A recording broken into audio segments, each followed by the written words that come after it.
So we're going to step to the question part of the debate right now. The format is going to be we're going to have 1 minute to ask a question. Please, one question per audience member. And then each of the debaters is going to have 2 minutes to answer it. So if you have a question, please step quietly to one mic. We do not have one on either side of the room. We only have one mic. And line up. No pushing, no shoving. I know you're all really excited. And then, so like I said, 1 minute to ask the question, 2 minutes for a response from each. I think that was all I wanted to remind you of. Yeah, okay. Would you like to introduce yourself first? Question to a particular person, or just yes, if that's what you want to do. But I think we're giving them both time to answer if they want, right? Yeah, for sure, absolutely. Just want to throw out a question before I do. I think the biggest reason Nietzsche had an issue, with God, in his own words, he put it this way: I will now disprove the existence of all gods. If there were gods, how could I bear not to be a god? Consequently, there cannot be gods. He had a God problem. He died as insane, signing his letters at his death, calling himself the crucified one. My question directed to you, Dr. Williamson, is why would his followers die for a lie? I mean, you didn't say much about what happened and why perpetuate a lie and die in the process. So, yeah, it's what the questioner. Can you hear me? What the questioner was referring to. First of all, I thank you for the quote from Nietzsche, and he was a brilliant man, and I knew that Professor Skrbina was going to talk about him, so I just did a little refreshment of my memory of Nietzsche, and what a sad and miserable life, and I just don't feel like he's a very good guide or help. Nobody would really want to have their life turn out like him. But it's true that the early Christians died for their belief in Christ, and died rather than sacrifice to the Roman gods, which was a part of your duties as a citizen to do. The reports from the 1st and 2nd centuries of the early Christian martyrs show tremendous heroism and courage. To be meek, to be loving, to have compassion is not consistent with having tremendous strength. And if you look at the strength of the Roman martyrs, if you look it up in Wikipedia, Roman martyrs, or Polycarp, the martyrdom of St. Polycarp, or any of these others, it's quite extraordinary, the courage that they showed. And of course, all the apostles who bear witness to these texts died in their defense. So, yes, no one would die for a lie, for what they believe to be a lie. Right, except, well, two things. Of course, they were fighting a deadly battle against the Romans, so certainly they would be willing to die, because they were in a mortal battle. That's the first thing. Secondly, as the mythology went along, people actually believed it. So the later Christians, they believed the story. They were 100 years removed from the event. They started to believe their own mythology. So that changes the tenor of the discussion, right? It's different from the earliest Christians, Paul and those guys who constructed the story. Of course, they had a different attitude. As Nietzsche said, they're throwing this doctrine among people. They didn't even believe it themselves. But of course, they were willing to die because they were fighting against the hated Romans. But the people who believed it, the later ones in the 2nd century, that's a different. Then they're willing to sacrifice for Jesus, and other stories like this. So the story changes as it becomes written originally as a construction to gradually being believed as truth. There's a marked difference there. Next question. Hi. I was actually thinking about this passage, Romans 13, right before Dr. Williamson talked about it. And this is directed to Dr. Skrbina regarding Paul's master plot. It says right here, let every soul be subject to the governing authorities, for there is no authority except from God, and the authorities that exist are appointed by God. Therefore, whoever resists the authority resists the ordinance of God, and those who resist will bring judgment on themselves. For rulers are not a terror to do good works, but to evil. And it goes on for another 4 verses. When this was being written historically was the reign of Emperor Nero, who was burning Christians as lights for his parties. And so to say that that Paul had some master plot to go against Rome, to me just sounds ridiculous. Can you ask a question? You're over And- time, please. And I'm wondering how you reconcile this passage written by the Apostle Paul with your statement. Well, I think it's possible that they were persecuted. I think many of the stories about the Christian persecutions, those actually don't have any basis in fact. I don't know we have any independent attestation that he was burning them for streetlights or whatever the stories were. These come up decades, if not a century, after the alleged time of these events. So that's very problematic from a historical standpoint. So that's my answer. Is that all? Did you want to respond? Yes, no, the attestation for Nero burning people was in, I think, both Tacitus and Suetonius, 109 and 121. It was they who spoke about the madness of Nero in doing this. So that's a very well-attested fact that... Yeah, but that's 60 to 70 years after the event. Yes, That's the but problem. any historian does not consider that a problem in terms of accepting it as the most probable explanation historically of what took place. As you've said earlier, there is no certainty about historical matters. There is only probability, but that story coincides with things that we read in the book of Revelation, written in the 90s, with things that are described in the writings of Pliny the Younger in about 109, where he speaks about the Christians he's killed. He's the governor of Bithynia, writing the Emperor Trajan. So there's a very strong foundation there. Thank you. Next question. Thank you both for coming out and speaking today. We really appreciate both of your time. This question is really for Dr. Skrbina. You say that historical sources have to be evaluated based on a number of factors, including whether they're biased. But you reveal very much that Nietzsche himself is very, very biased against Christianity.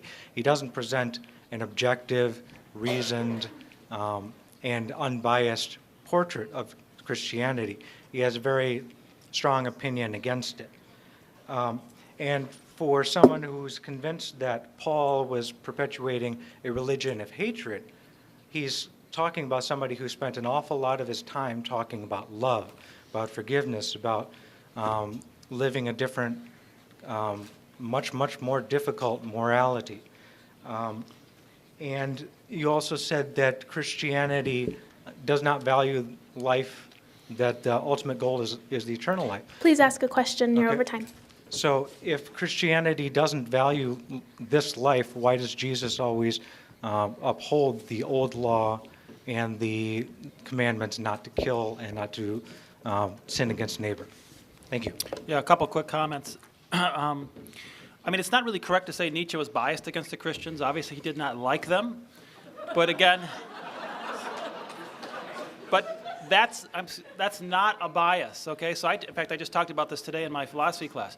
Bias, technically speaking, a bias is a hidden or an unreasoned assumption. So when you hold it in the background and you don't let that come out, and that somehow informs your views, that's bias. Nietzsche does not hide them, and they're not unreasoned. He's very explicit about the views, and he gives arguments based in historical reality for his beliefs. That's not a bias. He came to, as far as we know, he was not born anti-Christian. His parents didn't beat into him the evils of Christianity.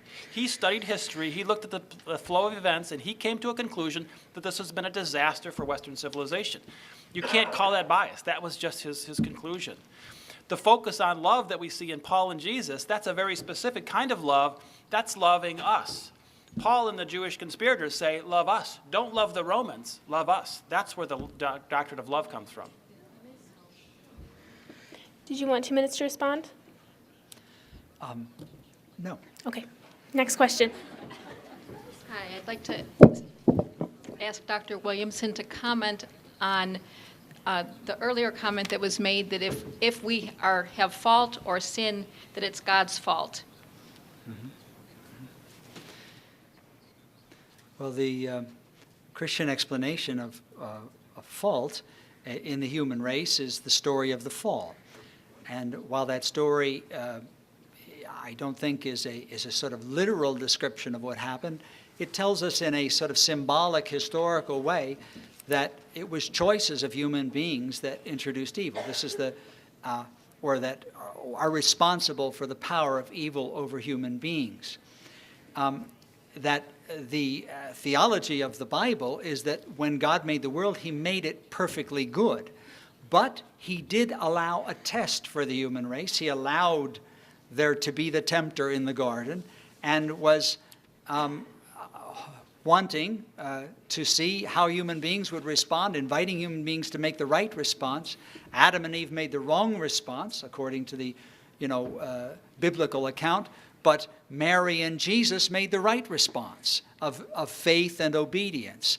And that's why salvation comes through the obedience of Christ in contrast to the disobedience of our first parents. So the goodness of creation is a central Christian doctrine there, and the goodness of people in original creation is central to Christianity. Evil cannot be a test. God knows what's coming on. He knows the future. He knows when people are going to err. It's not a test. If he sets you up for failure, there's no free choosing, because God already knows, I'm setting you up for this test. I know you're going to fail. Here's the test. Boom, you failed. I knew that. That's not a test. That's a masochistic torture. That's not a test. It's got to be something else to it. Thank you. Next question. Mr. Williams, you said before, when there's a car accident, there's multiple people that see it, right? So there's Yeah. multiple stories. But then you said the story of Jesus was orally kept. So how couldn't there be a bias put in from someone else in the village? Like an elder puts in something biased towards himself. How would you respond to that? Yeah. So the question is about, oral transmission of stories and information.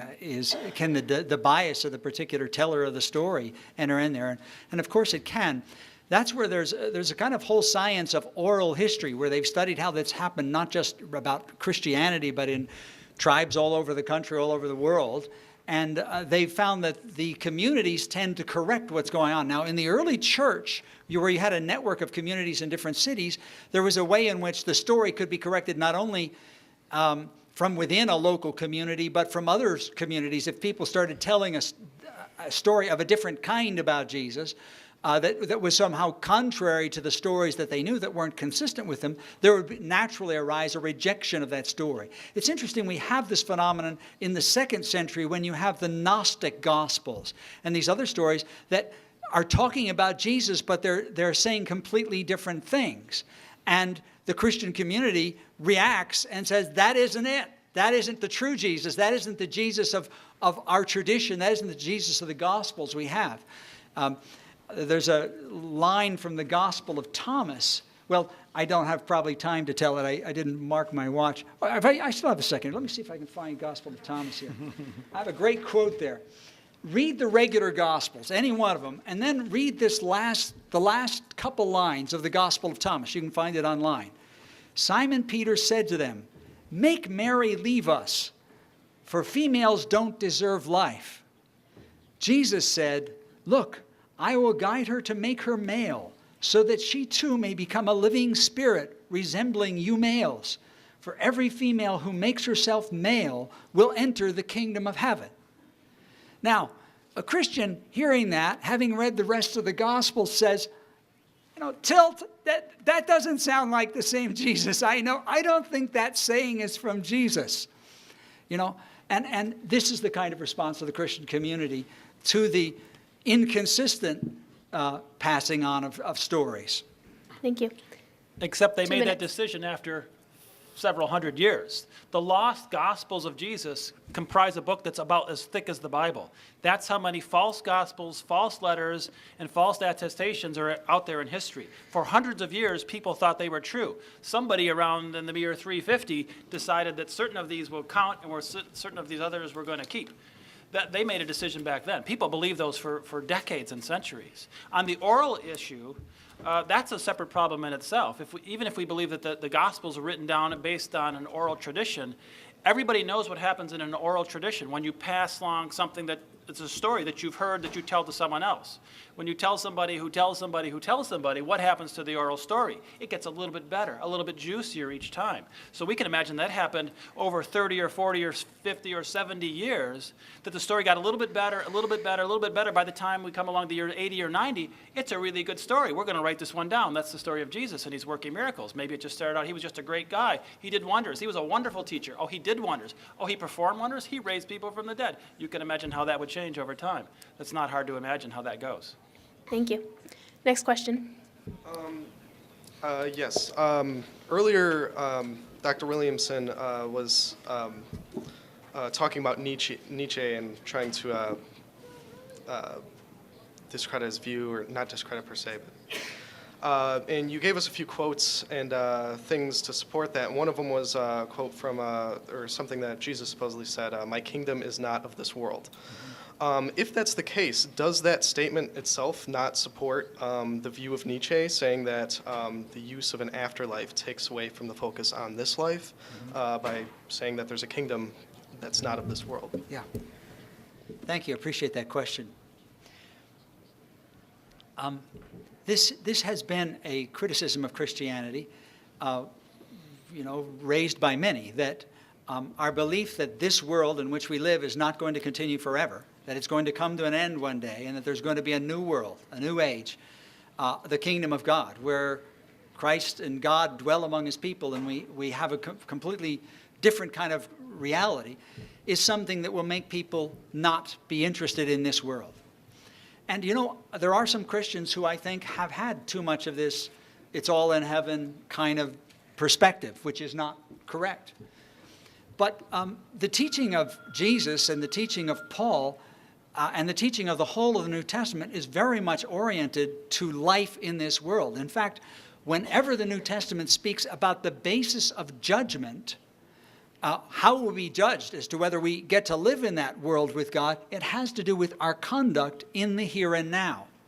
So, in fact, what we're supposed to do is to try to make this world be as much like the kingdom of God as we can. We're supposed to, we know that it won't be the kingdom of God, but we know that it's our goal to live the life of the kingdom now. We're to live the life of heaven in this world by treating others with charity, by giving ourselves generously, by dying for our faith, by dying for our nation, by being heroic, by being strong, but being loving and being good, and serving and meeting the needs of the poor and so on. So it's not like just an introspective thinking about some kind of heavenly future in another world.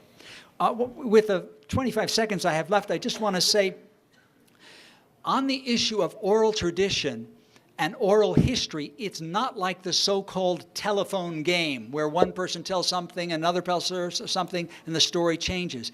Check out the book. It's on my suggested resources on the handout, The Jesus Legend. It's a terrific book on this whole idea of the mythical Jesus, and it's the best sort of summary of recent biblical studies on various aspects of things that have been raised here. Also, on the subject of the Gnostic Gospels, see the book in there titled The Missing Gospels, which examines those documents. Dr. Skrbina, 2 minutes. Yeah, just a quick comment. I mean, we need to think what the Christian worldview has done for society in general. I mean, we see a tremendous legacy of damage and destruction, right? Unthinking, irrational beliefs. We see, the Crusades. We see burning people alive. In the Middle Ages in Europe, the Europeans, they burned something like 500,000 women as witches, burned them alive. This was Christians who did this to women. Okay, you had the Crusades, you had the Inquisition. These are the results of a Christian mythology. When you believe a mythology and you accept it as true, you do those kind of things. You burn people alive for being witches. That's not a good thing. Where's the benefit that comes from this great worldview? I don't see it. You look at history, you don't see it. Next question. My question is for Dr. David Skrbina. You mentioned that Paul created Christianity as a fable. Is that what you said? Yes, right. And your evidence was that the fact that Judeo-Christian morality was against Roman morality. But does it follow that the fact that they were opposed mean that Paul definitely created it? Or could it just be that Christianity is real and that it just happens to oppose Roman morality? Just because it opposes it, does that mean that Paul created it? Or does it mean that it's real and it opposes it? Right, I think that's a valid point. I suppose it's possible that Jesus really existed. He really was the Son of God. He developed a morality, and it just happened to be opposed to the Greco-Roman morality at every point. I suppose that's possible. But again, we're talking about questions of plausibility. Is it likely that, a proven, established source of greatness, which was true at that time. At the time of that time in history, the Greek and the Roman societies were the greatest civilizations in history. What sense would it be that suddenly Jesus comes down from heaven and he has a completely opposing moral view, and he's recommending this opposing moral view as the key to salvation? What are the odds of that? Well, I don't know. I think that's probably almost zero, personally. Did you want 2 minutes? Sure. Okay. I just would again say that I think there's no historical basis for thinking that Paul was into an anti-Roman thing. If you read, Paul's travel companion was Luke, who wrote the Gospel of Luke and the Acts of the Apostles. Read the Acts of the Apostles. It's a terrific book, but tremendously exciting about the early growth of Christianity and what the church is. But you'll find no trace of anti-Roman attitudes there. If anything, scholars evaluate Acts as being pro-Rome and as a kind of apologia about Christianity's compatibility with Rome. So this is just a crazy idea of Nietzsche's, really, and that has no historical basis. That I don't think there's any historian of the Roman period or of early Christianity today who would seriously maintain Nietzsche's point of view on Paul's anti-Roman moves. Thank you. Did you have more? No, that's good. Okay, thank you. Next question. So I was asked to ask a question on behalf of one of the young ladies that was here. Ashley Carroll wants to know, how does Jesus' death play a role in overthrowing Rome? Wouldn't it be necessary to keep the revolt leaders alive? If it were fiction, if the meaning of this story was to create an uprising against Rome, Jesus' death would be unnecessary. Can you respond, and then you too? Yeah, I would add to that, because you're really making a point, that how would Jesus' death serve the cause of bringing down Rome? But I would also add that at the time of the Jewish rebellion in 70, the Jewish Christians, and there were thousands of them at that time, the Jewish Christians left, and they did not participate in the Jewish wars against Rome, either in 70 AD or in 130 AD, the Bar Kokhba rebellion in 130, which was basically gathering Jewish leadership gathering around someone they considered the Messiah, Bar Kokhba, son of the star. But the Christians had nothing to do with it, because they said, no, the Messiah already came. That was Jesus. So there was no participation of Jewish Christianity in the Jewish wars against Rome, and historical records bear that out.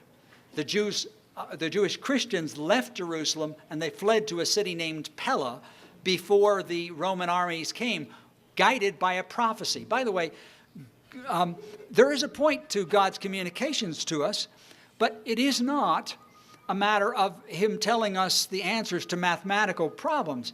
God does communicate. There are prophecies. There is guidance, but it's about things that God is more concerned about in our lives.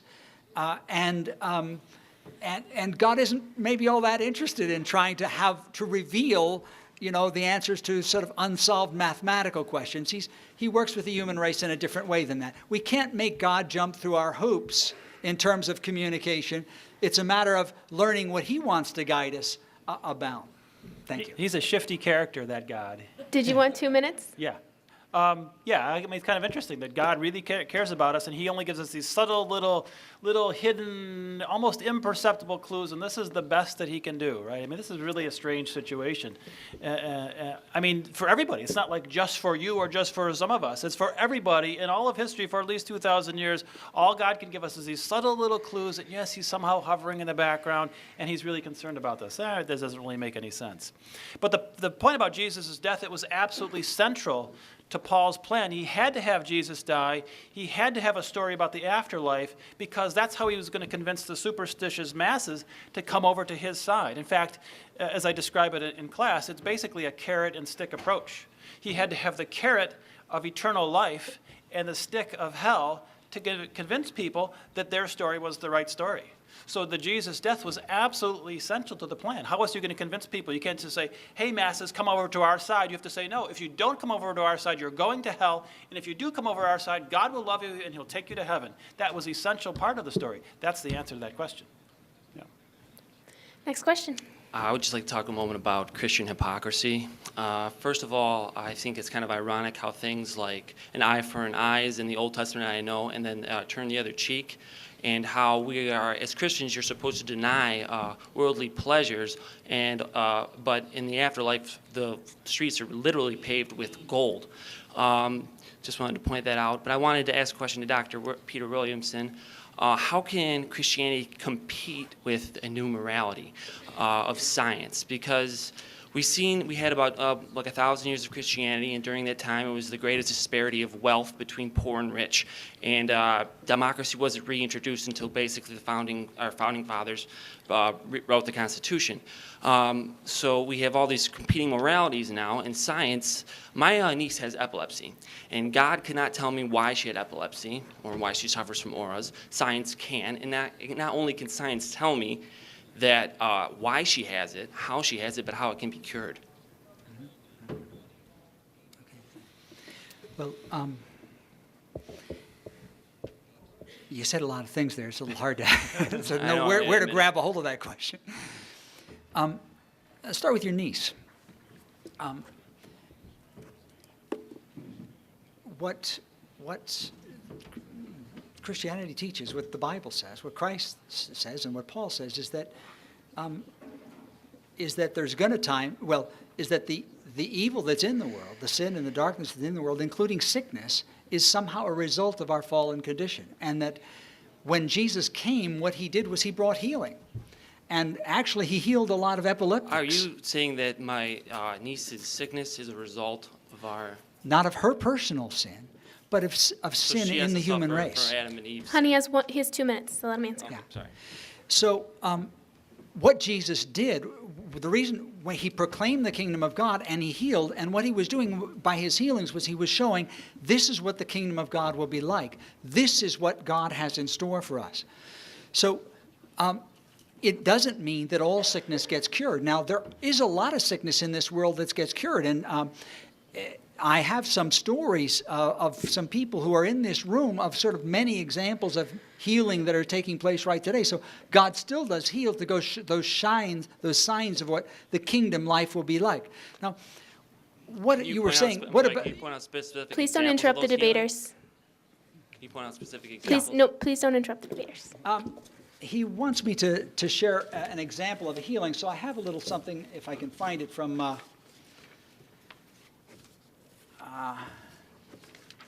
one of my colleagues.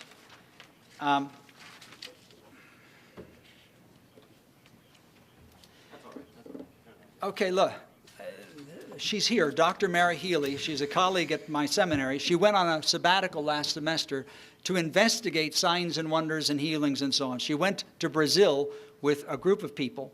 She said, except for me and 3 others, they're all doctoral students, mostly experienced pastors who have been getting their D-ministry at the seminary. She spoke about praying with people. First person I prayed over had a severe migraine in her head and eyes, and when I prayed, it left instantly. Mary suffers from migraines, so she said God's sense of humor. My first people on the next 2 nights also had migraine pain, which instantly left. On this trip, 2 legs were stretched to proper length. 3 people have gotten out of wheelchairs, including an 8-year-old boy and a 25-year-old woman who had never walked in their lives. Okay, I'm sorry to interrupt you, but you're over time. Thank you. Did you want 2 minutes to respond? Just a couple quick comments. On the hypocrisy, you mentioned Christian hypocrisy at the beginning. I think maybe the biggest hypocrisy is not following the commandments, in particular, thou shalt not kill, which I guess I thought that was still valid in the Christian context. And I wonder, for example, I ask my students, can there be such thing as a Christian soldier? Because soldiers kill all the time. So Jesus didn't say, or God didn't say, thou shalt not kill unless you're in the army, or unless you're piloting a drone, or unless you're facing an Arab terrorist. He just said, thou shalt not kill. So we have tremendous hypocrisy. Our greatest killers in this country are Christians. So that's a tremendously hypocritical stance. So yeah, I guess that's problematic in itself. On the question of illness and disease, I think the young man raises a good point, right? When somebody's sick today, we don't rely on faith healers. We go to a doctor, we have an analysis done, we have a scientific investigation or whatever, and we have a treatment based on, normal scientific procedures. Very few, I don't know, must be a fraction of a percent who rely on faith healers these days, because we know that that doesn't work. So evidently that worked in the old days, because the Bible is full of stories of the apostles healing people, but we don't have that anymore, and I think we won't have that anymore. Thank you. Next question. Hi, I just had a comment on the last couple guys back. Jesus teaches to love thy neighbor as thyself. He never preached to burn witches at a stake, and he never preached against the Muslims going against the Crusades. That was man's choice, not God's choice. And the other thing, you make it sound like God hates the Romans. He didn't hate the Romans. When it rains, God makes it rain on the good and the bad. And not only the Caesar, give unto Caesar what is Caesar's, the Roman soldier that when he came to get Christ with the rest of the soldiers, and Peter sliced off his ear, he took the ear and put it back on him and healed him, and he said, put away your sword. So he wasn't against the Romans. And the other one was when the Roman soldier came to Christ and said, my servant is sick, he's very close to me, will you heal him? And he said, this moment I heal him. And he said, all you have to do, the Roman soldier said, is speak but the word, and it shall be done, because he had faith. And I was just going to say, for anyone that has doubt, God Ma'am, is really good. do you have a question? I'm sorry to interrupt. Yeah, I do. Could Let me you just finish. get I was just going to say, seek God. Jesus is a gentleman. He never pushes himself on anyone. And my question was, why did you say that nothing was prophesied about Christ, or nothing was said about 30 years before he was crucified? Because actually the Old Testament, that's all it prophesies. Born of a virgin, not a bone be broken. Ma'am, you're 30 seconds over Okay. time. Thank That's you. my question. Yeah, well, that makes perfect sense if you accept the fact that it was a construction. The story of Jesus was constructed by people who were experts in the Old Testament. So it makes sense for them to build in the answers to the prophecies in the new story. That's a great way to show the fulfillment of the prophecies, because you knew the prophecies and you write them into the story. That's not a mystery at all. That's a completely You would know the prophecies Ma'am, please don't interrupt 2,000 them. years ago. Please don't interrupt them. It's okay. Thank okay. you. They have 2 They did minutes. know them. These guys, the Paul and these guys were experts in the Old No, I Testament. meant in the Old Testament, Isaiah. Yeah, they knew the Old Testament inside and out. There's multiple references in the New Testament to the Old Testament, because whoever wrote the Old Testament was an expert, whoever wrote the New Testament was an expert in the Old Testament. That's why we get this miraculous fulfillment of the prophecies, because they wrote it that way. That's the most obvious explanation. You don't have to. Please do not. No, We have 2 minutes. Thank you. We'd love to have more conversation after the event. Are you done? I'm done. Yeah. Do you have 2 more minutes to respond? Yeah. By the way, after the event, there is the opportunity to continue conversation at the Gabriel Richard Center, and you probably saw those little maps, so I just want to say some of us, whoever can, is welcome to come. I think that when we think about how did Nietzsche come up with this idea that it's Rome, it's pretty much because he started first with the view that Christianity is wrong, I don't like it, I don't like Jesus, I think it's problematic, and so on. And so he has to come up with, if you will, a theory that takes into account the evidence of the New Testament and of the biblical books. And so he comes up with this theory of Paul and Jesus are conspiring against Rome. What I think he's doing is he has excluded the possibility that it's true. He's excluded from the beginning the possibility that Jesus is really the Son of God and that the story might be true. And therefore, he's pressed to try to come up with a way of gathering together the historical facts around some kind of theory. And he comes up with what I think, which I've said is a nonsense theory that no serious historian would accept today about an explanation of Jesus and of Paul. I don't think any scholar of history of those periods would buy that. But I think also Professor Skrbina approaches this question with a similar kind of exclusion, and I welcome his opinion, but it seems to me that in the way that you presented things at the beginning, that you sort of began, okay, zero possibility that Jesus is the Son of God. So then we have to find another explanation. And I think it's okay to say, I begin with a set of premises, but if we exclude one possible outcome, it seems to me that's not a fair looking at the evidence. It's not an open-minded historical approach, but it's closed. I don't have any time. Thank you. 2 minutes? No, it's okay. No? Okay, next question. Hello. I'd like to direct my question towards Dr. Williamson. You mentioned during the debate that there were 10 sources documenting the existence of Caesar and 40 documenting the existence of Jesus when you were comparing Jesus to his historical contemporaries. My issue with that is that Caesar is claiming to be an emperor. There have been many emperors all throughout time in different dynasties, different areas of the world. That's not too out of the ordinary. Jesus is claiming to be the Messiah, the Son of God, which is obviously a very extraordinary claim. In my opinion, if it's true, one of the greatest claim anyone's ever made. Yeah. So my question for you is, doesn't such an incredible claim require mountains more of evidence in order to be verified than such a simple claim as, I am a historical figure that exists? Fair enough. I agree that that is a bigger claim that is being made by Jesus and by Christianity. And it merits a serious kind of examination of the evidence. And I think that, in fact, if we look at the evidence of the effects of Jesus' message, first of all, get this straight. Jesus makes this claim, and then he gets crucified. Now, that is not something that is going to impress Romans. That's the absolute last thing that is going to impress a Roman, is that the leader of your religion was crucified by the Roman authorities. Crucifixion was reserved for the absolute lowest, worst kind of criminal. Roman citizens were not allowed to be crucified. It was a despicable thing. So here it is, the leader of your religion was a criminal, executed as the worst kind of criminal. So obviously that is not invented to win Romans. But how can you explain that this Messiah that was killed has had this kind of immense impact historically and in all those documents?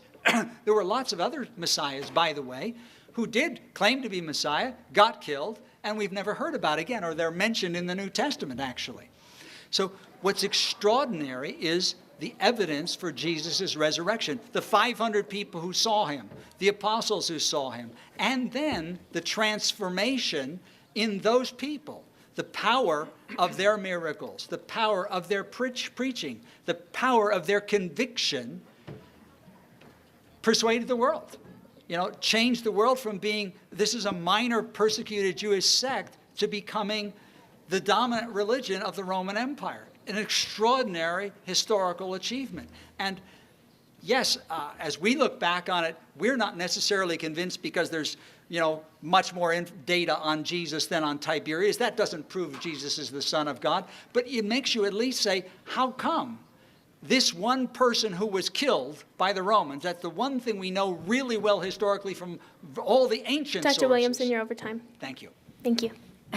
Well, actually, I would say we don't know that. we don't really have any independent evidence that Jesus was actually crucified. It's all in the stories of the Christians who wrote that story for a reason. Remember, the plan was not Jesus' plan, it was Paul's plan. So we can't say, you know, Jesus got himself killed as part of his own plan. It wasn't his plan, right?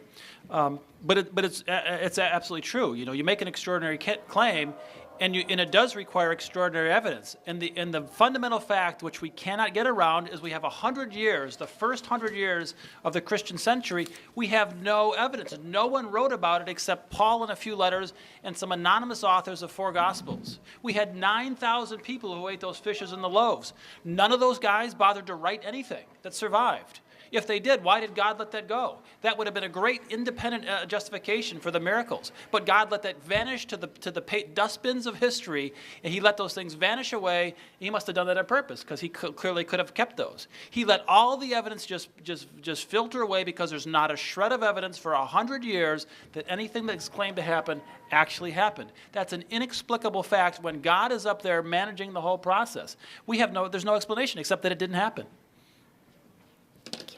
I just want to make a comment really quickly that we have about 15 minutes left, so I'm going to cut the line off right here, and we're going to take the last remaining questions. Thank you both. Thank you. Next question.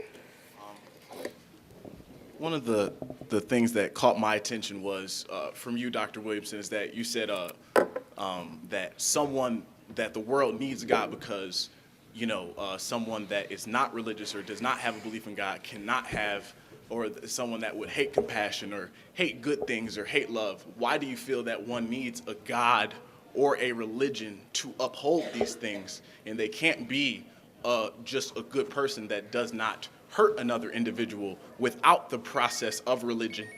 And another question I have is, as far as Christianity goes, there are so many branches and forms and different types of Christianity with different overall beliefs and honestly major things that they differ on. So with all these things changing, is there one core belief system that everyone that falls under this belief is correct, or some people are wrong from that? I mean, what is the one way that this religion or this Okay, God you're should over be time. looked at? Wrap up. Sure.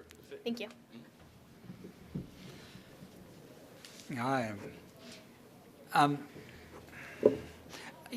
No, you misunderstood me. I don't mean to say that only Christians can be moral people or good people or charitable people. I think that there are many wonderful people of other religions or of no religion who show wonderful character. So that's doing good is not the exclusive realm of Christians. But I will say that when a person opens their lives to Jesus Christ and to the power of the Holy Spirit, they get changed from the inside and they become better than they would have been. I may not be nearly as loving or good as you or any other person in this room, but I am so much better than I would have been. I'm so much better than I was. And because there is a power, a life within me that is different, that's training me in virtue, training me to renounce, ungodliness, training me to renounce immorality, training me to renounce self-concern and self-love, teaching me to love my wife as Christ loves the church. I mean, there's a teaching that I've absorbed, but there's an interior power that I experienced when I had this conversion that enabled me to live in a different way. There was a second part of your question, but just a lot of different types of Christianity. Oh, yes. What is a true doctrine? Well, there are many views about Christianity. There's a certain kind of solidity in doctrine around, let's say, the Apostles' Creed or the Nicene Creed, a certain set of beliefs. But that's a matter of intramural Christian discussion. I'm a Roman Catholic, and I became one deliberately, coming to the conclusion that the Catholic Church actually has the correct has the doctrinal authority to make judgments about what's true doctrine. I believe that we didn't get just left with the Bible, but that Christ left us with a church, with a community, an organized community. So, I have on that suggested resources, my time's up, a link to a YouTube story of my coming to faith, and it talks about that question as I see it. 2 minutes. Yeah, just a couple comments. I think those are two really good questions. Certainly you don't need to believe in God to be good. The Athenians were sort of the paragons of morality, the Greek philosophers, so they didn't have any conception of a Judeo-Christian God. So that's certainly not a requirement. I mean, it's nice if it helps you be a better person, but there's other ways to become a better person. I like to tell people become a philosophy major. That will make you a better person. So Depends on which philosophers. But the question is, Who's the one with the son who's a philosophy major? Is it true? She would know. But the point is, right, adopting a Christian viewpoint means relying on faith. So much of your belief has to rely on faith. Faith is by definition a non-rational belief. So in a sense, you're adopting, that's what is faith, is you're believing that which you have no rational basis for believing in. So you're adopting a sort of an anti-rational position. So the question is, how can that be to the betterment of your life when you have a significantly irrational component to your existence? I mean, that's why that gets to the second question. That's why there's so many different forms of Christianity out there, because it's built on this mythology which has internal contradictions, which different groups of people pull out different stories and try to make sense of these things differently, and that's why you end up with a wide diversity. There's a huge diversity within the Christian church. So that's completely understandable when it's not really a story from God, but it's just a human construction that's interpreted in different ways. Thank you. Next question. Thank you. I just wanted to point out that this week, out of the dustbins of history, they found a church in first century Jerusalem with a cross on it. So there's evidence in the first century that we have a Christian church. You also mentioned that Jesus was anti-Roman based on Nietzsche. I'm not sure. Well, first of all, Jesus was anti-Pharisee, much more than he was anti-Roman, if anything, in the Gospels. But why would you use the writing of a man from 1850 years after the life of Jesus, but then not take into account the Gospels as being accurate that were written 30 to 60 years after Jesus, and of which we have copies about 100 years after Jesus, but you give full credence to a man who spent the last 10 years of his life in an insane asylum, and 1850 years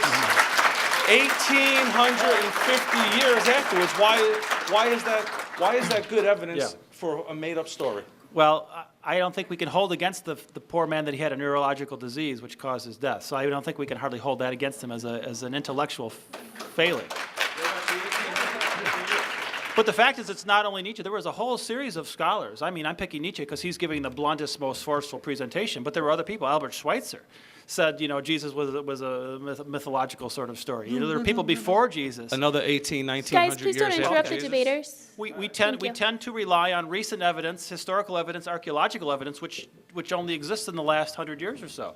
So, I mean, it's natural that, in fact, much of the evidence that we have today, Nietzsche didn't even have access to. This has come up only in the last 100 years. He's constructing the story based on what he can see from the evidence at the time and what he can infer through the Bible stories. But it's striking that the data that does come out, the archaeological data that does arise, fits extremely well with Nietzsche's account. That's what impresses me as a scholar. I don't see any counter-evidence. I see only a strengthening of his story in the 100-plus years since he wrote it. I don't see any weakness. I see a stronger version because that's what the archaeological data shows us.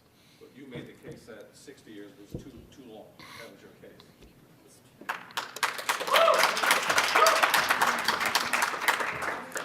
2 minutes to respond. Yeah. First, Albert Schweitzer believed in the historical Jesus. He said he wrote in a really important study criticizing some of the other studies that had been done of it. But he was not somebody that held to this mythical Jesus or legendary Jesus perspective at all. He was a firm believer in Jesus as he said, an eschatological apocalyptic prophet. He had a different idea of Jesus than Orthodox Christianity, but certainly it was not a doubt or this Roman theory. On the point about faith is irrational, I'm glad you raised that because that really is not true. Faith is something that's based on some kind of evidence and reason. Now, it goes beyond that. Whenever you get on a plane, if any of you fly with air travel, you are making a tremendous act of faith in that pilot. Now, it's informed faith. We don't have that many, plane crashes. They do vet these guys that are pilots. They do vet these guys that are mechanics, but it is an act of faith to get on an airplane. You are putting your whole life in the hands of a bunch of people you don't know. Well, I'm just trying to say, but it's reasonable faith. Well, Christian faith is reasonable faith.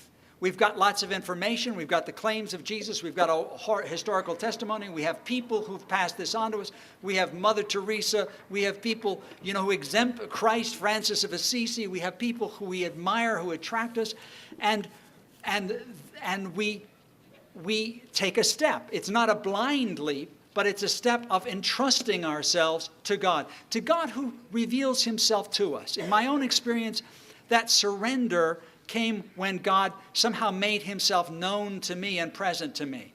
So faith is not at all a blind leap, but it is an act of trust. Thank you. Next question.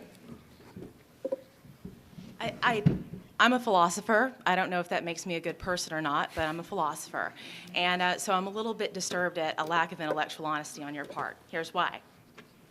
Empirical falsification. I have a PhD. You have to study the philosophy part to get the PH. But I'm a political scientist. People don't go to faith healers as much as they don't go often, you said that. How many people here have been to a Presbyterian, Catholic, Baptist, or otherwise religiously affiliated hospital?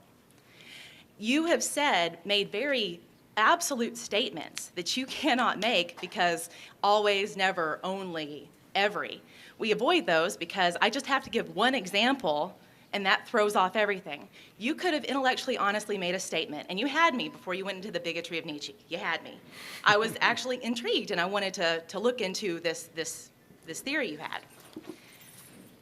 But you made so many absolute statements. You could intellectually, honestly believe that more bad comes from religion than comes from good. Ma'am, please ask a question. You're over time.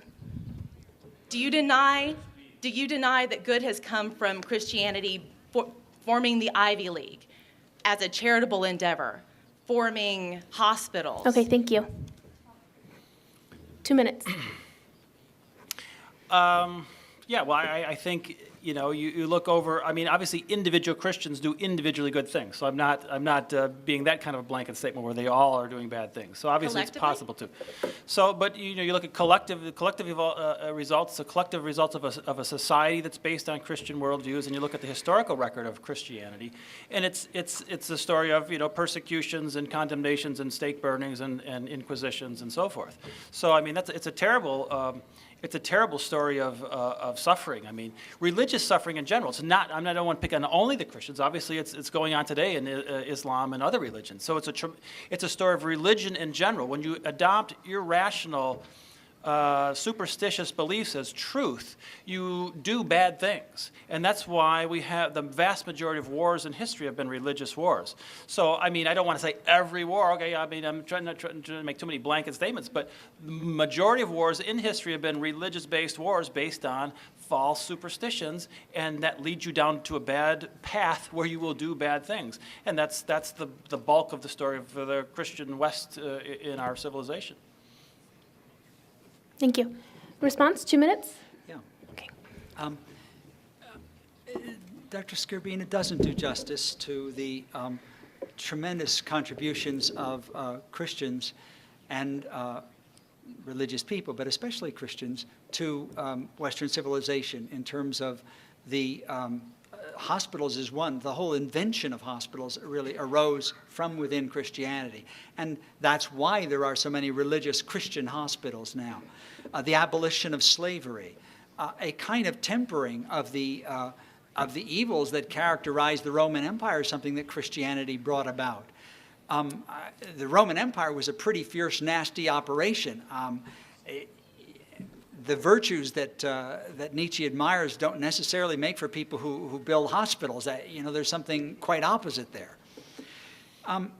Compassion is what leads to people to make hospitals, not Nietzsche's philosophy. So now on some other points,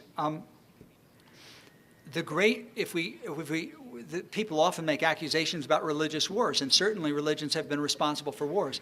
If you Google it, though, look at wars and religion, and atheism, you'll find that by far many more people were killed by atheist regimes in the 20th century. 20 million or 60 million, they say, by Mao Zedong. 20 million by Stalin. Hitler was not a good Christian, no matter what you said. He put a lot of Christians in jail, and he hated Christianity. He preferred Nietzsche's kind of approach to things and the master race idea and so on. So he actually had a different kind of philosophy that guided his life rather than Christianity. So I think some of these facts about history need to be re-examined, though I'm not as expert about those things. Thank you. Next question. My question is for Dr. Williamson. Dr. Williamson, if someone here or someone in general is questioning their Christian faith, why would you tell them to remain a Christian today?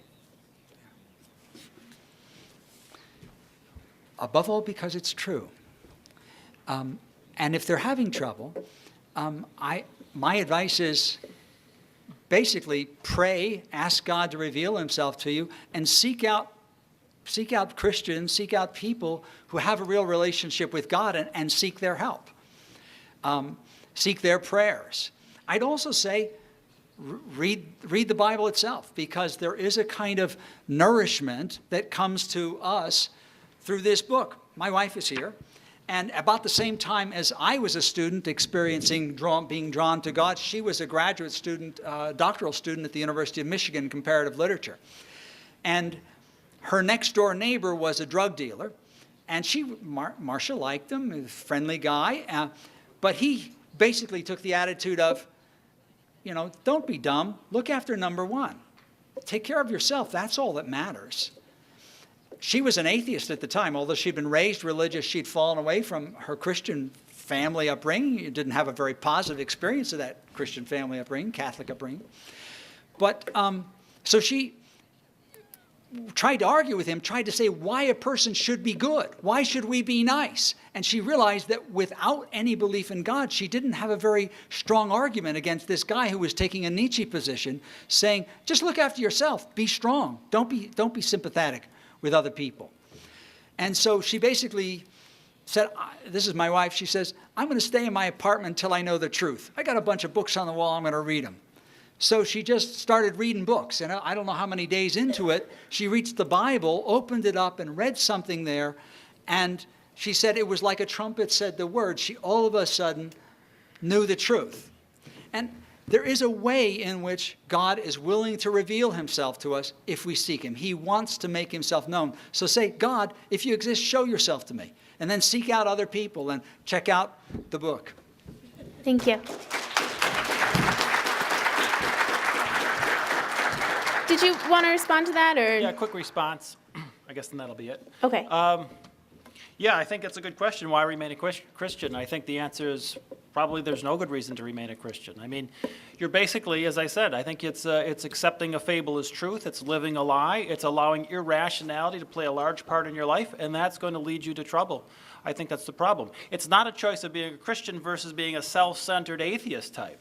I mean, this is the virtue of studying philosophy. You study ethics. I teach ethics. There's a whole history of ethics about how to respect, fellow human beings and to have collective goodwill and promoting these kind of things, promoting human happiness. Those are based in rational theories that you have independent reasons to believe and not believing in ancient fables that have no basis in reality. So if you really want to have a better life, it's not like Christian or self-centered me. Study the history. Take philosophy classes, study ethics. You will learn that there's many, many alternatives out there that are rational, reasonable approaches to being a good person. You can have a very good, high-quality life, and you don't need a significant amount of irrational beliefs in your worldview at all. So there's plenty of good reasons to not be a Christian. Thank you. I think we've heard some really interesting things today. I'm sure many minds were changed. This is the kind of topic where we can really change minds. I'd just like to ask the debaters to go down to the front and shake hands really quickly. Would you all give them a round of applause as they do that?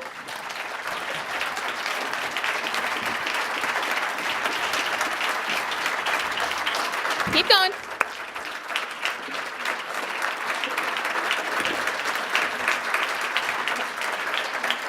Thank you. I hope you all enjoy the rest of the night and have some great conversations.